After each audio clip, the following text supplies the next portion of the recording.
pag nakaka-recover na pwede 1 month, every 2 months, ganun kami. Pero Kailan ba estimated dito 3 to 6 months pa rin. Ngayon, kung mapipili ko po na kailangan niya ng treatment ulit, apply mo na po ulit. Ganun lang mga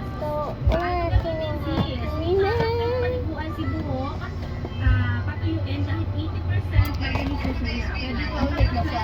Uli ko muna siya ako kwenta pa. sobrang basang-basa. Yung talagang makapost lang yung Bigay buhok ko to eh. Tapos ibawat ko at least 30 minutes and then patuyuin ko gamit na rin. Tapos, po ba magpabagyan? eto. Ay, bako yan. Ang tani kahit muna to. Andito yung copy. Minilipat. Ako man, hindi ko ginagawa yan. Pero dito once a week. Diyan ka ba? Diyan ka ba? Pero Brazilian, wag po. Once a month po dapat.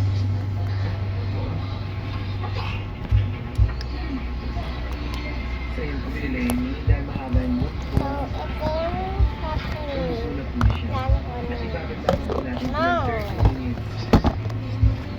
Habang natatiwang lang po yung mga maganda. Next twice a month or more. Need your answer man.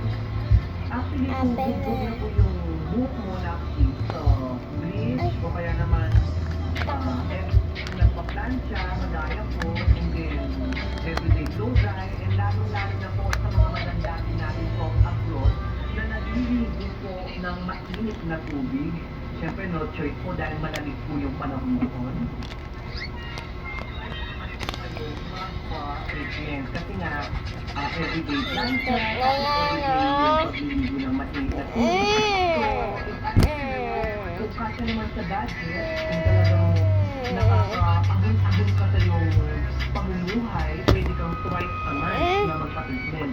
Pero kung sakto lang sa budgeting at nagtitipid po tayo, I recommend na pwede naman po kayo mag-DIY lamang po.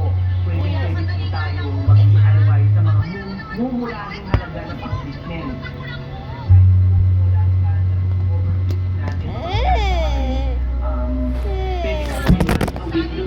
Or any kind of conditioner slash yung appetizer yan. Panoorin mo yung aking YouTube channel with Ginger Nerdo kung suka at makikita mo yun.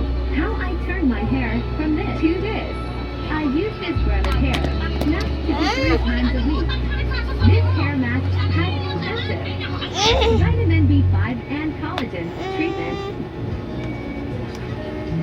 This hair mask can nourishes hair, increase collagen production, and make hair healthier and lustrous. Also for deeper hair